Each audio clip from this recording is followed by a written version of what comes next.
Hello friends, आप सभी को मैं अपने चैनल पर स्वागत कर रहा हूं।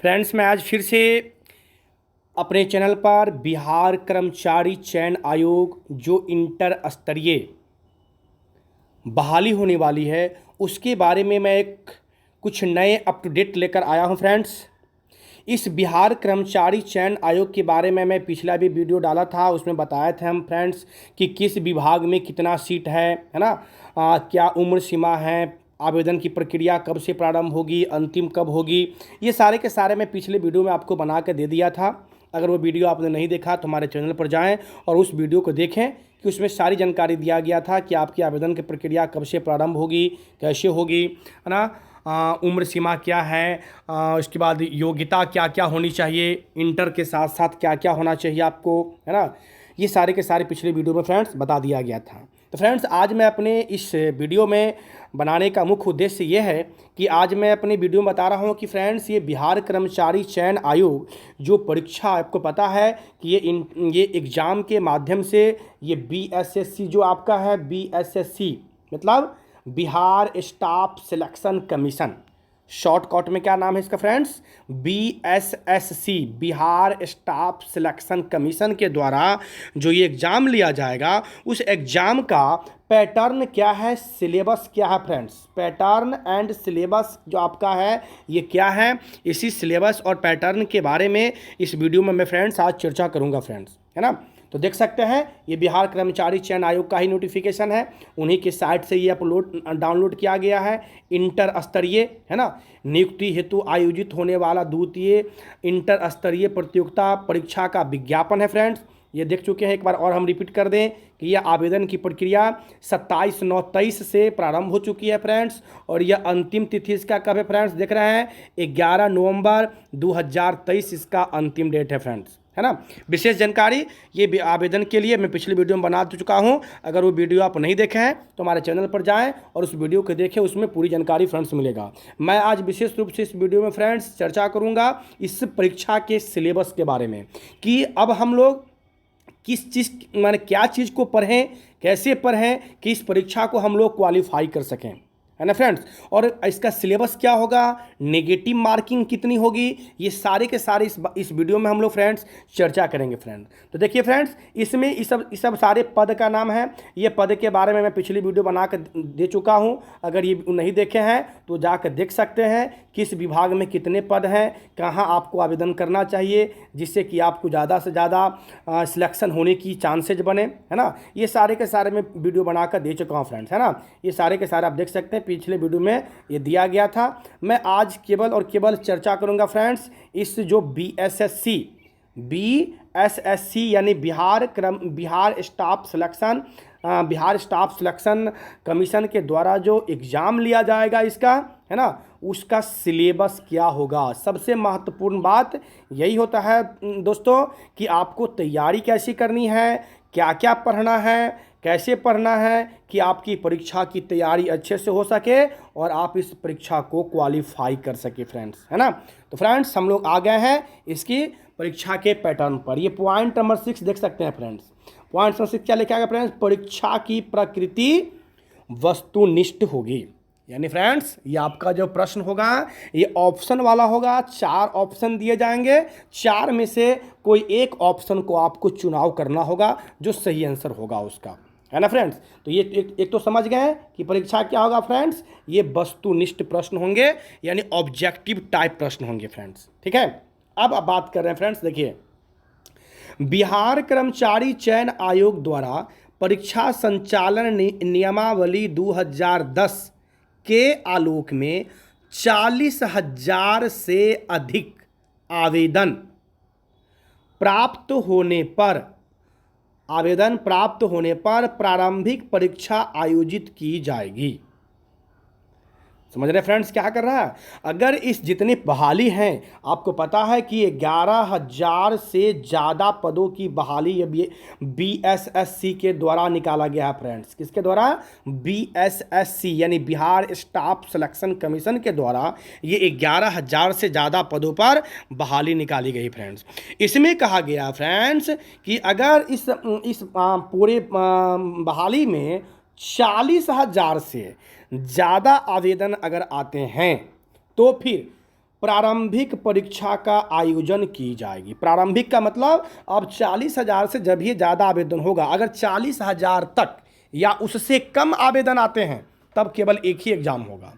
तब वहाँ मेन पीटी और मेंस नहीं होगा, केवल एक ही परीक्षा होगी। लेकिन ऐसा संभावना है ही नहीं फ्रेंड्स कि 40,000 से कम आवेदन आवे, क्योंकि 11,000 पद है तो आप समझ के चलिए कि कम से कम 11 लाख जो है ना आवेदन आएगा फ्रेंड। इस पर 11,000 पद है ना, तो कम से कम 11 लाख आवेदन इस पद के लिए फ्रेंड्स आएगा। तो इसीलिए ये तो कन्फर्म है फ्रेंड्स कि इसमें 2 एग्जाम आपका होगा, एक होगा पीटी और एक होगा मेंस।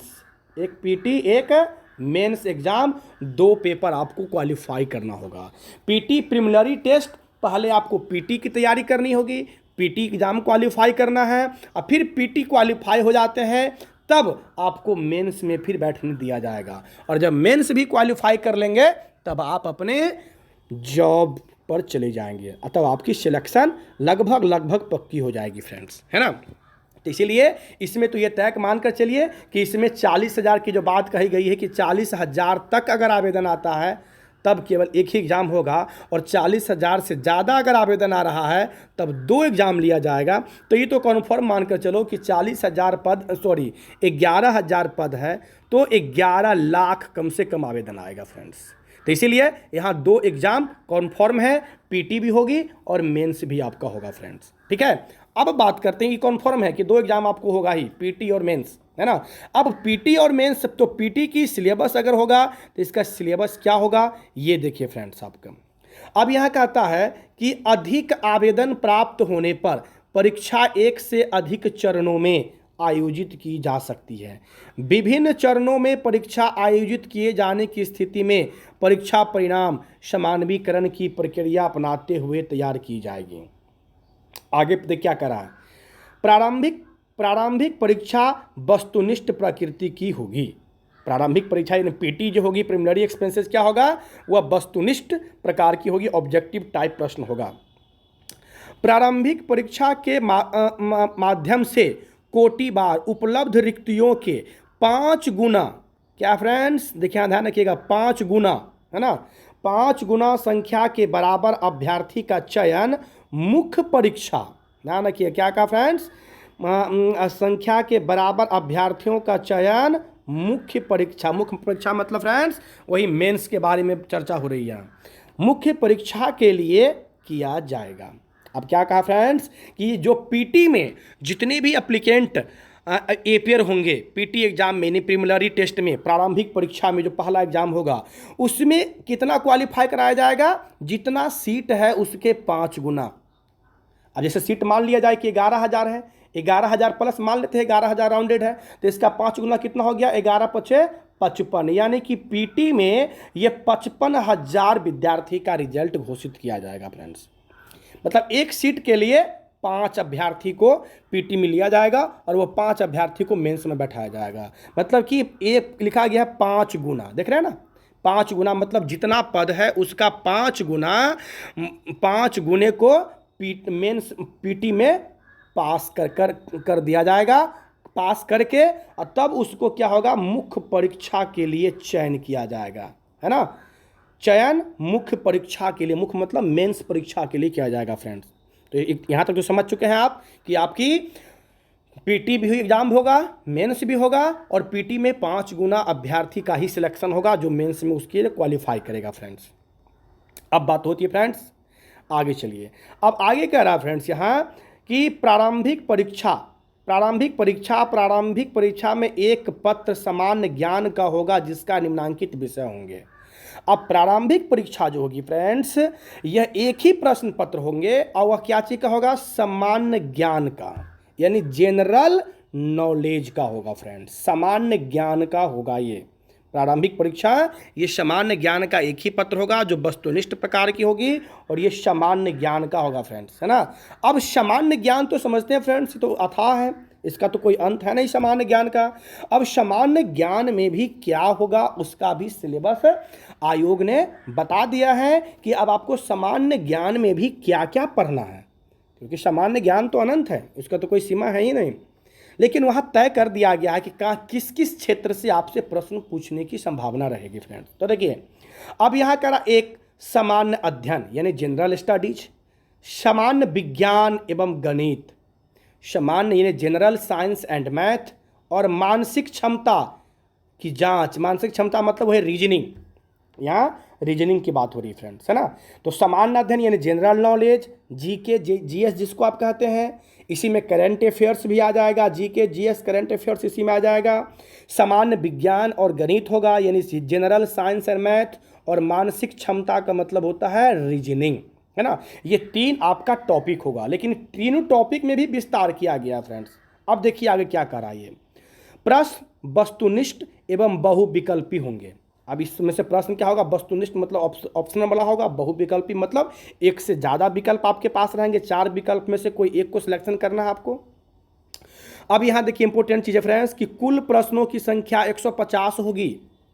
अब ये जो प्रश्न होगी, जो आपका पीटी परीक्षा होगा, प्रारंभिक परीक्षा, वो 150 क्वेश्चन होंगे उसका फ्रेंड्स। 150 नंबर नहीं, 150 प्रश्न होंगे, और सही उत्तर के लिए 4 अंक, ध्यान रखिएगा यहाँ। अब प्रत्येक सही उत्तर के लिए 4 अंक दिए जाएंगे, तथा प्रत्येक गलत उत्तर के लिए, देखिए ध्यान रखिएगा फ्रेंड्स, यहाँ क्या कर रहा है, प्रत्येक गलत उत्तर के लिए 1 अंक की कटौती की जाएगी। अब देखिए फ्रेंड्स, यहाँ सबसे ध्यान देने वाली बात यही है कि यहाँ आपका नेगेटिव मार्किंग भी है। अगर 1 अंक, एक प्रश्न सही हुआ तो 4 नंबर मिल गया, अगर एक गलती हुआ तो 1/4 नंबर आपका कट जाएगा। सही होने पर 4 नंबर, गलत होने पर 1/4 नंबर, यानी यहाँ दिखा ना 1 अंक कटेंगे। 1 अंक का मतलब क्या हुआ कि आपको सही पर 4 है तो गलत पर 1 है, तो 1/4 यानी 25%। आप ये मानकर चलिए कि आपका निगेटिव मार्किंग कितना है, 25%। या आप ये कह सकते हो 1/4, या आप ये कह सकते हो कि 4 में से 4, 1 अंक मान 1 प्रश्न सही होने पर 4 अंक दिए जाएंगे, और गलत होने पर जितना आपने नंबर कलेक्ट किया है उसमें से 1 नंबर काट लिए जाएंगे, है ना।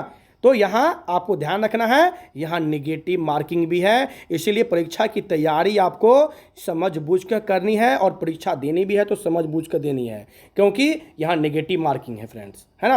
अब बात करते हैं आगे। परीक्षा की अवधि 2 घंटा 15 मिनट की होगी। अब 150 प्रश्न कुल होंगे, 150 प्रश्न थे।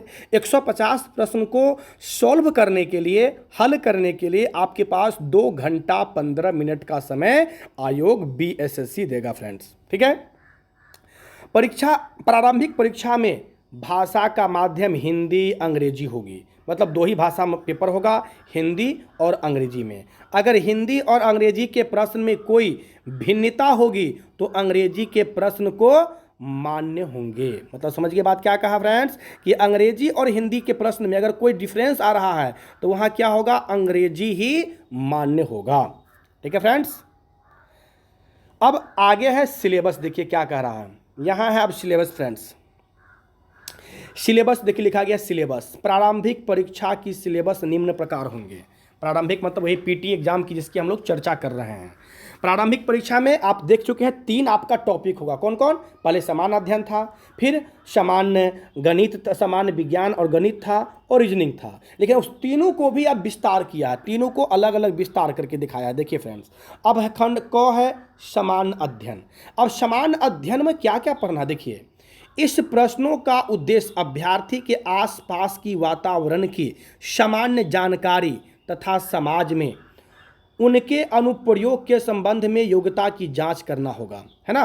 वर्तमान घटना मतलब उसी को करंट अफेयर जिसको आप कहते हैं, वर्तमान घटना और दिन प्रतिदिन की घटनाओं के सूक्ष्म अवलोकन तथा उनके प्रति वैज्ञानिक दृष्टिकोण जैसे मामलों की जानकारी के संबंध में प्रश्न शामिल किए जाएंगे, है ना। जिनके बारे में कहा गया फ्रेंड्स, जिनके बारे में जानकारी रखने के लिए किसी भी योग्य व्यक्ति से अपेक्षा की जाती हैं। मतलब ये सामान्य नॉलेज आपसे पूछे जाएंगे जो आपको करेंट अफेयर से जानकारी होनी चाहिए, सामान्य विज्ञान होना चाहिए, जो ये कि उम्मीद किया जाता है कि एक पढ़े लिखे व्यक्ति के पास ये जानकारी होनी चाहिए। अगला है फ्रेंड्स समसामयिक। समसामयिक मतलब उसी को कहते हैं करेंट अफेयर्स, है ना। समसामयिक, समसामयिक किसके क्षेत्र में? तो विज्ञान की प्रगति, विज्ञान साइंस में कोई उन्नति हो रहा है, राष्ट्रीय अंतर्राष्ट्रीय पुरस्कार, है ना, भारतीय भाषा, पुस्तक, लिपि, राजधानी, है ना, मुद्रा, खेल, खिलाड़ी, महत्वपूर्ण घटना, ये सब क्या है? करेंट अफेयर्स है। इस सबसे भी प्रश्न पूछे जाएंगे फ्रेंड्स, है ना। फ्रेंड्स अभी तक अगर हमारे चैनल को आप सब्सक्राइब नहीं किए हैं तो प्लीज़ हमारे चैनल को सब्सक्राइब कर लीजिए, बेल आइकन को भी ऑन कर लीजिए, जिससे कि मैं और भी इससे रिलेटेड वीडियो डालूं तो उसकी नोटिफिकेशन आपको मिल सके और हम अपने चैनल पर ये सारे कुछ का जीके का, जीएस का, सामान्य अध्ययन का, है ना, या फिर करंट अफेयर्स हो, रीजनिंग हो, ये सारे के सारे वीडियो मैं अपने चैनल पर लाता रहूँगा, जिससे कि आपको मेरा प्रयास रहेगा कि जितना ज़्यादा से ज़्यादा आपको मैं हेल्प कर सकूँ फ्रेंड्स। ठीक है, इसलिए अभी तक अगर आप मेरे चैनल को आप सब्सक्राइब नहीं किए हैं तो अभी के अभी आप हमारे चैनल को सब्सक्राइब कर लें, बेल आइकन को ऑन कर लें फ्रेंड्स। चलिए फ्रेंड्स आगे चलते हैं, बात करते हैं हम लोग।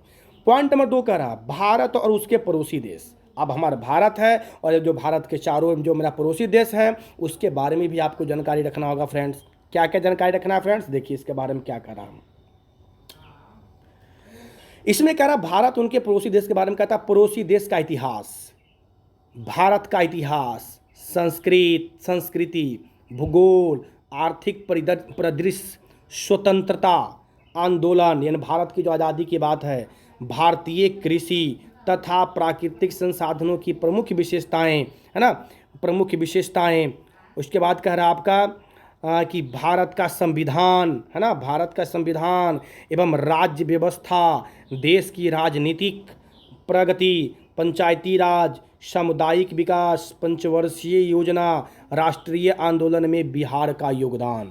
ये सारे के सारे टॉपिक हैं आपके फ्रेंड्स, जो ये मैंने केवल पड़ोसी देश का भी इतिहास पढ़ना है, भारत का इतिहास, संस्कृत, भूगोल, परिदृश्य, स्वतंत्रता आंदोलन, भारत की कृषि, प्राकृतिक संसाधन, भारत का संविधान पढ़ना है, राज्य की व्यवस्था पढ़ना है, देश की राजनीतिक प्रगति क्या है, पंचायती राज व्यवस्था के बारे में, राष्ट्रीय आंदोलन में बिहार का क्या योगदान है, इस सब के बारे में फ्रेंड्स आपको गहन अध्ययन करने की जरूरत होगी फ्रेंड्स, है ना। आगे ख सामान्य विज्ञान और गणित, है ना। अब गणित हो गया जनरल साइंस एंड मैथ, कहता इसमें सामान्यतः मैट्रिक स्तर के विषय माने से प्रश्न पूछे जाएंगे। मतलब ये सामान्य विज्ञान और गणित जो होंगे इसमें मैट्रिक लेवल का जो प्रश्न साइंस पढ़े होंगे या मैथ पढ़े होंगे उस लेवल का प्रश्न आपसे पूछे जाएंगे फ्रेंड्स। जैसे देखिए सामान्य विज्ञान में क्या कर रहा है, भौतिकी शास्त्र, रसायन शास्त्र और जीव विज्ञान, भूगोल।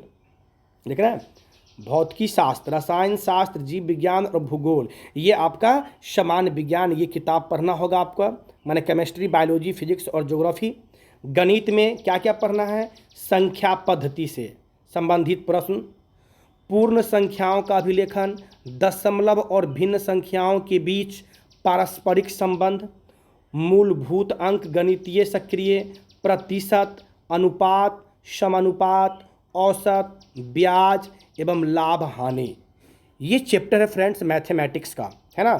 संख्या पद्धति से प्रश्न पूछे जाएंगे, पूर्ण संख्या का अभिलेखन, दशमलव और भिन्न संख्या के बीच पारस्परिक संबंध, मूलभूत अंक गणितीय सक्रिय, प्रतिशत, अनुपात तथा समानुपात, औसत, ब्याज और लाभ हानि। ये सारे के सारे मैथमेटिक्स का आपका सिलेबस है। ये सारे चैप्टर को आपको मैथमेटिक्स में फ्रेंड्स पढ़ने होंगे। आगे फ्रेंड्स मानसिक क्षमता मतलब वो है रीजनिंग, है ना, जिसको हम रीजनिंग के नाम से जानते हैं। रीजनिंग में क्या क्या पढ़ना फ्रेंड्स, इसमें शाब्दिक और गैर शाब्दिक दोनों प्रकार के प्रश्न पूछे जा सकते हैं।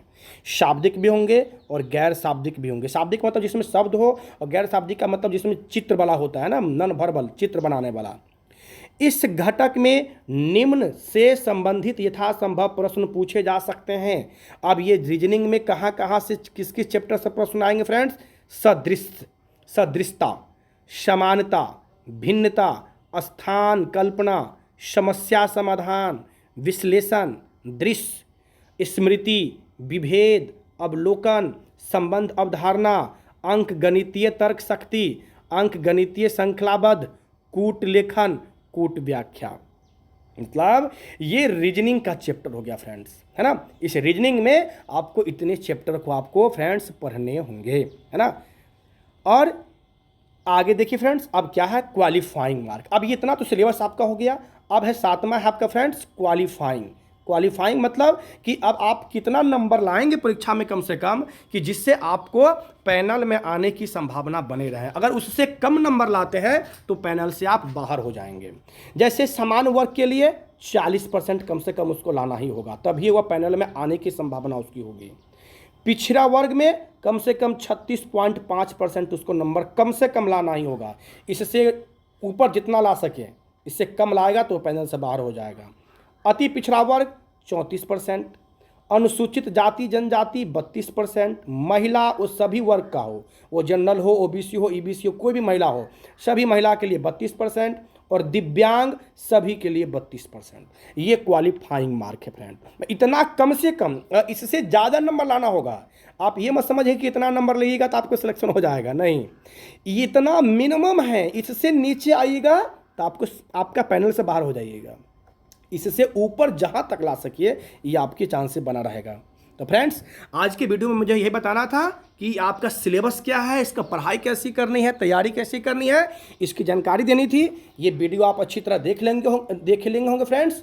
और अभी तक अगर हमारे चैनल को आप सब्सक्राइब नहीं किए हैं तो अभी के अभी बेल आइकन मैंने चैनल को सब्सक्राइब पर उंगली दबाइए, बेल आइकन को ऑन कीजिए और हमारे चैनल को फॉलो करते रहिए, क्योंकि हम अपने चैनल पर इस बीएसएससी से संबंधित जितना भी सिलेबस मैंने आपको बताया हूँ, ये सारे सिलेबस में मैं एक एक वीडियो बना करके मैं अपने चैनल पर लाता रहूँगा, जिससे कि आपको परीक्षा में ज़्यादा से ज़्यादा हेल्प मिल सके। इसकी मेरी पूरी से पूरी ये मुझे तैयारी रहेंगे कि आपको जितना से ज़्यादा हेल्प दे सके फ्रेंड्स। तो फ्रेंड्स, आप सभी को वीडियो देखने के लिए बहुत बहुत धन्यवाद।